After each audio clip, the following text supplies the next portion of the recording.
میں حیران ہو کر پوچھنے لگا. جواب میں وہ کچھ نہ بولی تو میں نے الجھ کر اسے دیکھا. دیکھیے آپ کو ریلیکس ہو کر آرام کرنا چاہیے تھا. اچھی خاصی رات ہو چکی ہے. وہ بھابھی نے مجھے آپ کا ویٹ کرنے کا کہا تھا. ایک دم وہ مدھم سے آواز میں بولی تو میرے اعصاب ایک دم کشیدہ ہو گئے. کوٹ کے بٹن کھولتے میرے ہاتھ اسی وقت رک گئے تھے.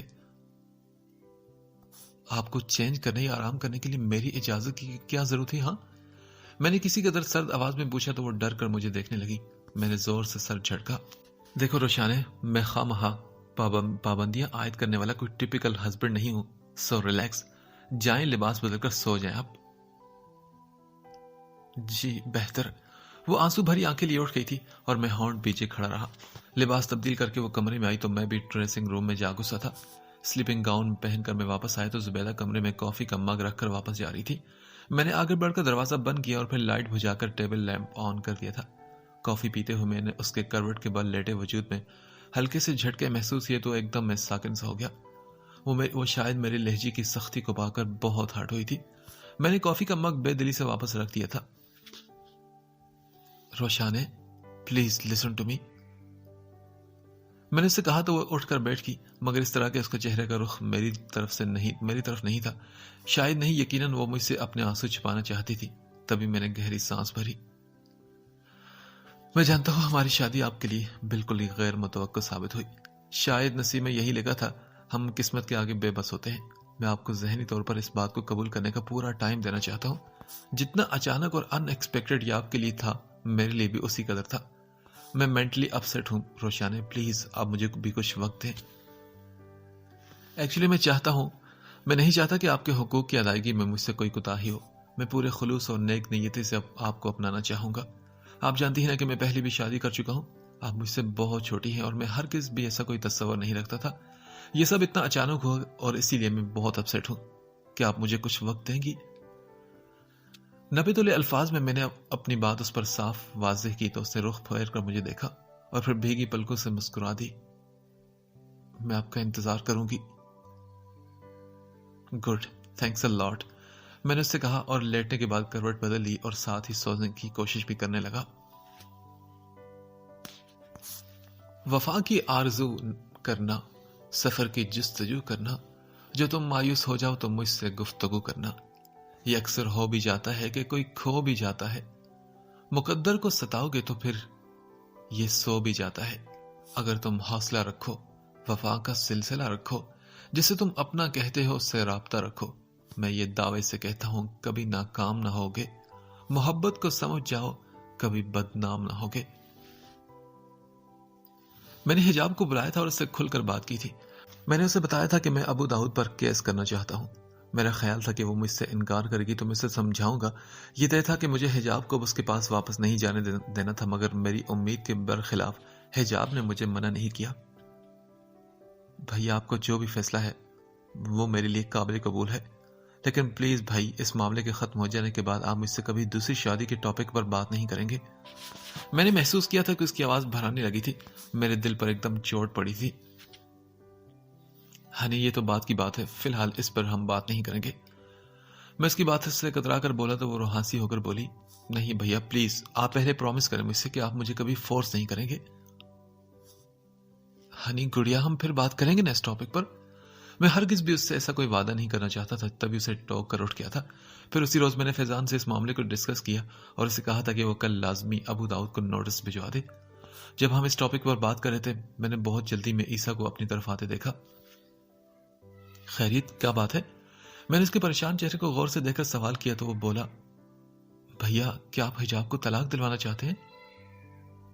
ہاں بالکل. میرا جواب دو ٹوک تھا. تبھی وہ پریشان نظر آنے لگا اور بولا، بھیا میں ایسا نہیں چاہتا. تم سے مشورہ کس نے مانگا ہے؟ ہاں، مجھے عیسیٰ کی بات پر شدید غصہ آیا تھا. مائی ڈیڈ بھیا، یہ آپ کی زندگی کا معاملہ نہیں، یہ حجاب کی زندگی ہے.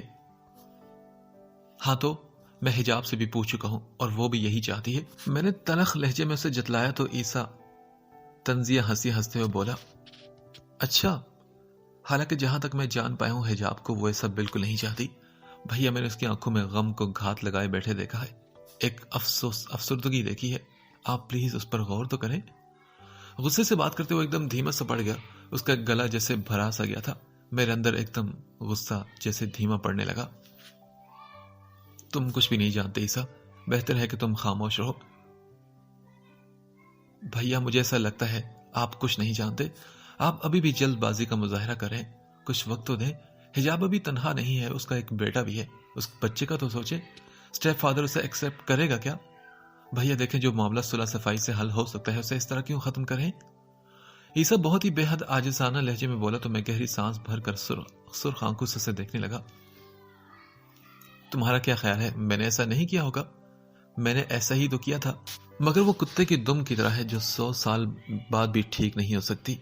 تم بس خاموش رہو اور میں جو کر رہا ہوں مجھے وہ کرنے دو. میں نے اسے نرمی سے کہا اور فیضان کو نوٹس بھجوانے کا کہہ کر وہاں سے چلا گیا تھا.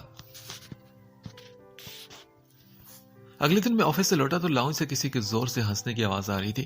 میں نے چلتے ہوئے دروازے سے جھانکا تو اندر عیسیٰ صوفے پر بیٹھی روشانہ کے ہاتھ پر ہاتھ مار کر ہنستے ہوئے کچھ کہہ رہا تھا. روشانہ بھی ہنس رہی تھی اور دونوں میں سے کسی نے بھی مجھے دیکھا نہیں تھا. میں گہری سانس بھرتا سیڑھیاں چڑھ کر اپنے روم میں آ گیا. بات لے کر باہر نکلا تو روشی اندر آ چکی تھی. آپ کے لیے چائے لاؤں؟ وہ میرا کوٹ ہینگر میں لٹکا رہی تھی. سلام کرنے کے بعد بولی تو میں نے کہا جی بنا دے، مگر ذرا جلدی، مجھے کام سے پھر باہر جانا ہے. میں ڈریسنگ ٹیبل کے آئینے کے سامنے کھڑا ہو کر بال بنانے میں مصروف تھا. وہ سر ہلاتی باہر چلی گئی اور میں نے بال بنائے، پھر اپنی گھڑی اٹھا کر کلائی پر باندھا کمرے سے باہر آ گیا. عیسیٰ اور موسیٰ دونوں اسامہ کے ساتھ ہال میں کھیلنے میں مصروف تھے. بیٹے آپ روشی کو شام میں کہیں گھمانے ہی لے جایا کرو. ماما اسی وقت آئی تھی اور آتے ہی اپنا من پسند ٹاپک چھیڑ لیا تھا. ہاں بالکل بھیا، اور کچھ نہیں تو آپ واپسی پر بیگم صاحبہ کے لیے گجرے بھی نہیں لاتے؟ نئی نویلی اور اتنی چارمنگ سی دلہن ہے آپ کی، اور پھر بھی آپ اتنے بے نیاز اور اتنے دور دور رہتے ہیں اس سے. عیسیٰ نے بھی اسی پل وہاں چائے سمیت آتی روشانہ کو دیکھ کر قدرے شوخی سے کہا تو وہ جھیم کر مسکرا دی تھی. ماما حجاب کہاں ہے؟ اسے کہنا کہ وہ بھی سب کے ساتھ بیٹھا کرے، اکیلی رہ کے تو وہ پریشان ہوتی ہوگی. روشانے سے چائے لیتے ہوئے میں نے جان بوجھ کر ٹاپک بدلتے ہوئے کہا تو ماما ٹھنڈی سانس بھر کر بولی جاؤ روشی، حجاب کو بھی یہیں بلا لو. روشانے ان کی بات سن کر الٹے قدموں پلٹ گئی تھی. میں نے چائے ختم کر کے خالی مگ ٹیبل پر رکھا اور اٹھ کھڑا ہوا. اب پھر کہاں چل دیے؟ ماما مجھے جاتے دیکھ کر بے چین ہوئی تو میں نے کہا ماما ایک بہت ضروری کام ہے. میں نے کہا تھا کہ روشی کو بھی لے کر جائے گا اور ساتھ. کیا مطلب ماما؟ کام کے لیے بھی اس کو ساتھ لے کر جاؤں؟ میں حیران ہو کر بولا تو عیسیٰ اور موسیٰ کھی کرنے لگے. میں بھی تھوڑا شرمندہ ہو گیا تو ماما نے البتہ منہ بنا لیا تھا. اچھا ماما میں لے کر جایا کروں گا نا، اب تو ریلی میں ایک کام سے باہر جا رہا ہوں. میں نے بس ان کا دل رکھنے کو کہا اور پلٹ کر باہر نکل آیا. پورٹیکو میں آ کر گاڑی کا دروازہ کھول کر بیٹھ رہا تھا جب میرے کرتے کی جیب میں پڑا موبائل فون وائبریٹ کرنے لگا. سیل فون ہاتھ میں لے کر نمبر دیکھتے ہوئے میرے پیشانی پر ایک دم ناگواری کی شکنیں ابری تھی. وہ ابو داؤد کی کال تھی. میں نے اس کال کو ڈسکنیکٹ کیا اور سیل فون آف موڈ کے ساتھ ڈیش بورڈ پر اچھال دیا تھا. کچھ وقفے کے بعد ایک بار پھر سیل فون وائبریٹ کرنے لگا اور اس مرتبہ نمبر انجان تھا. میں نے گہری سانس کھینچی اور گاڑی گیٹ سے نکالتے ہوئے کال پک کی. السلام علیکم. وعلیکم السلام، کیسے مزاج ہیں جناب کے؟ ابو داؤد کی چہکتی آواز سن کر میرے ہونٹ ایک دم بھیج گئے تھے. تم نے کال کرنے کی کیوں زحمت کی ہے؟ ہاں ارے ہم کیوں نہ کال کریں؟ ہماری ایک نہیں بلکہ دو امانتیں ہیں تمہارے پاس. کہ اب بھی ہم زحمت نہ کریں تو کب کریں گے؟ ابو داؤد مقصد کی بات کرو. یار خفا کیوں ہوتے ہو؟ جانے من مقصد کی بات اس سے بڑھ کر اور کیا ہو سکتی ہے؟ تم بکواس بند کرو. دیکھو اون، میں بگاڑ نہیں چاہتا. میں حجاب کو طلاق نہیں دینا چاہتا. تم سمجھ رہے ہو کہ کورٹ میں جا کر تم جیت نہیں سکو گے. یاد رکھنا میں تمہیں کبھی بھی جیت نہیں دوں گا. تم دھمکی دے رہے ہو مجھے؟ نہیں، تمہیں بتا رہا ہوں. اوکے بتا دیا نا، اب دفع ہو جاؤ. میں نے سرد آواز میں کہا اور فون بند کر دیا. مگر میں ایک دم اپسیٹ ہو گیا تھا. یہ بات ابھی بھی ہمارے گھر کے اندر تھی. کچھ دیر پہلے میں نے فیضان سے ڈسکس کی تھی تو ابو داؤد تک کیسے پہنچی؟ میں جس قدر سوچ رہا تھا میری الجھنیں بڑھ رہی تھی. تبھی ابو داؤد کی دوبارہ کال آنے لگی تو میں نے سلگتی نظروں سے اسکرین پر بلنگ کرتے اس کے نمبر کو دیکھا. پوچھو گے نہیں کہ اب مجھے کیا تکلیف ہے؟ میرے کال ریسیو کرنے پر وہ ہنس کر بولا تھا تم خود بتا دو کہ مسئلہ کیا ہے تمہارے ساتھ. میں نے بھی غصے سے کہا تو وہ زور سے ہنس کر بولا مان جاؤ مرتضیٰ، میں تمہارے گھر آ جاتا ہوں اور سارے معاملے کو اچھی طرح سے سلجھا لیتے ہیں۔ میں تمہاری ٹانگیں توڑ دوں گا اگر تم نے ایسا سوچا بھی تو۔ ایک دم مجھے شدید غصہ آیا تھا اس کی بات پر۔ کام ڈاؤن یار، اتنا غصہ نہیں کرتے۔ پرومس میں حجاب پر کوئی بری نظر نہیں ڈالوں گا۔ 4 بھائیوں کی موجودگی میں ایسا کر کے میں واقعی ٹانگیں ہی توڑاؤں گا نا۔ اپنی بکواس وہ شروع کر چکا تھا۔ میں نے غصے میں کال ڈسکنیکٹ کی اور میرا ذہن کافی منتشر ہو چکا تھا۔ رات گئے میں واپس لوٹا تو ابھی تک پریشان تھا۔ ہال کمرے کی لائٹس آن تھی اور عیسیٰ وہیں کارپٹ پر لیٹا ہوا مجھے دیکھ کر اٹھ کر بیٹھا۔ بھیا آپ آگے چلائے بیٹھتے ہیں نا؟ نہیں عیسیٰ، میں تھکا ہوں، تھوڑا آرام کروں گا۔ چائے پی لینا، روشی چائے بنانی گئی ہے۔ اس کی اگلی بات نے میرے اٹھتے قدم ایک دم روک دیے۔ میں نے کچھ پل اپنے اندر ایک سناٹا سا اترتا محسوس کیا۔ رات کے 12 بج چکے تھے اور گھر کے سارے لوگ اب اپنے کمروں میں تھے، پھر روشی عیسیٰ کے ساتھ کیوں تھی؟ ایک بہت ہی گندی سوچ میرے ذہن میں آئی تھی جسے اگلے لمحے میں نے جھٹک دیا۔ نو تھینکس عیسیٰ، اس وقت چائے پی کر میں نہیں سو پاؤں گا یار۔ میں اسے کہہ کر آگے بڑھا تو اسی پر روشانی ٹرے میں کافی کے مگ لیے اندر آئی تھی۔ مجھے دیکھ کر اس نے خوش دلی سے سلام کیا۔ میں اسے جواب دے کر اپنے کمرے کی طرف بڑھ گیا تھا۔ وہ میرے خیال کے مطابق میرے پیچھے فوراً نہیں آئی تھی، شاید وہ کافی پینے لگی تھی۔ چینج کرنے کے بعد میں بستر پر لیٹ گیا تو تب وہ اندر آئی تھی۔ کیا آپ کھانا نہیں کھائیں گے؟ نہیں، میں نے دوست کے ساتھ کھانا کھا لیا تھا۔ اور کسی چیز کی ضرورت نہیں آپ کو؟ نو تھینکس، بس یہ لائٹ بند کر دیں۔ اس نے میری بات پر عمل کیا۔ پھر دروازہ کھلنے کی آواز پر میں نے چونک کر سر اٹھایا۔ وہ کمرے سے باہر جا رہی تھی۔ میں نے حیرانی سے اسے پکارا، روشانے کہاں جا رہی ہیں آپ؟ میں بس ابھی کچھ دیر میں آتی ہوں۔ اس نے پتہ نہیں مجھے اطلاع دی تھی یا اجازت مانگی تھی، میں صحیح جج نہیں کر سکا، اور اس کے جانے کے بعد میں کتنی ہی دیر بے حس و حرکت لیٹا اپنے اندر گونجتے سناٹے کو سنتا رہا اور پھر کروٹ بدل کر آنکھیں بند کر لی تھی۔ بھیا پلیز آپ اس طرح کر لیں، آئی تھنک ان کی بات سننے میں کوئی حرج تو نہیں۔ عیسیٰ پچھلے 25 منٹ سے مجھے راضی کرنے کی کوششوں میں مصروف تھا۔ اس کا کہنا تھا کہ ابو داؤد کو گھر آنے دیا جائے اور اس کی بات سنی جائے۔ نہیں عیسیٰ، جب مجھے اس کی ان فضول باتوں کو ماننا ہی نہیں تو پھر اسے بلانے کا فائدہ کیا؟ میں کسی قدر غصے سے بولا، تبھی ثانیہ نے کہا، ضروری تو نہیں کہ وہ آپ کو قائل نہ کر سکے۔ ان دونوں کی بات پر میں نے اپنے ہونٹ بیچ لیے تھے۔ بھائی ہم چاہ رہے تھے کہ یہ معاملہ سارا اچھی طرح سے سلجھ جائے، کیا حرج ہے کہ اگر ایک بار اسے بلا کر اس کا نتیجہ دیکھ لیا جائے؟ میرے سرخ چہرے کو دیکھ کر عیسیٰ نے کہا تو میں نے کہا اوکے ایز یو وش۔ یہ کہہ کر میں وہاں سے اٹھ گیا تھا۔ تبھی ابو داؤد کو وہاں آنے کی پرمیشن اور بہانہ مل گیا تھا، مگر اس وقت میرے اطمینان اور سکون کا ٹھکانہ نہ رہا جب حجاب نے اپنا فیصلہ سنایا تھا۔ اس کے فیصلے پر جہاں ابو داؤد کا چہرے کا رنگ اترا تھا، عیسیٰ تو باقاعدہ پریشان نظر آنے لگا تھا۔ بس ہوگی تمہاری تسلی، اب تم یہاں سے تشریف لے جاؤ، میں نے کسی قدر غصے سے ابو داؤد سے کہا، اور جواب میں وہ مجھے غصے سے گھورتا رہا اور پھر وہاں سے اٹھ کر چلا گیا۔ میں کندھے جھٹک کر باہر آیا تو کوریڈور میں روشانے اور عیسیٰ کو ایک دوسرے کے پاس کھڑے ہو کر رازدارانہ انداز میں بات چیت کرتے دیکھ کر خواہ کھنکارا تھا۔ دونوں مجھے دیکھ کر ایک دم چونکے اور کچھ شرمندہ سے نظر آنے لگے، مگر میں ان دونوں کو نظر انداز کی آگے بڑھ گیا تھا۔ پر پھر بھی یہ حقیقت تھی کہ میرے دل میں ایک کانٹا سا چبھا رہ گیا تھا۔ کس بات کا بدلہ لیا ہے تم نے؟ ہمیں اپنا بنا کر اس طرح تنہا چھوڑ دیا کہ ہم اپنے بھی نہ بن سکے۔ میرے اندر جو شک، جو پریشانی آئی تھی وہ دھیرے دھیرے گہری اور تکلیف دہ ہوتی جا رہی تھی۔ یہ صرف میرا وہم نہیں تھا، عیسیٰ اور روشانی کے درمیان کچھ ایسا تھا جو مجھے اچھا نہیں لگ رہا تھا۔ اس رات جب وہ بہت دیر تک نہیں لوٹی تھی اور مجھے نیند بھی نہیں آئی تھی تو میں کچھ پریشان ہو کر اس کی تلاش میں بیڈ روم سے باہر نکل آیا تھا۔